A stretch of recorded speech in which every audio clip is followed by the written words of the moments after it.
pul. Hayotimizning har bir qadamida unga ehtiyoj sezamiz. Lekin aynan mana shu pul ba'zan bizni botqog'ining eng chuqur joyida qoldiradi. Har kun o'zimizdan so'raymiz: qanday qilib bu muammolardan qutulaman? Qarzlar, kechikkan to'lovlar va uni ortidan kelayotgan minglab muammolar.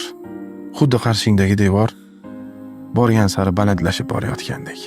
Pul yo'qligi nafaqat moddiy, balki ruhiy zo'riqishga ham olib keladi. Xuddi endi hech narsani o'zgartira olmaydigandek. Lekin bu og'ir kunlar insonga bitta narsani o'rgatadi. Hayotda eng katta boylik bu umid. Har qanday devor bir kun yiqiladi va har qanday muammo bir kun hal bo'ladi. Faqatgina biz harakatdan to'xtamasak. Moliyaviy qiyinchiliklar bu vaqtinchalik. Agar biz umidni yo'qotmasak, agarda umidni yo'qotadigan bo'lsak, ana o'shanda haqiqiy mag'lubiyatga duch kelamiz.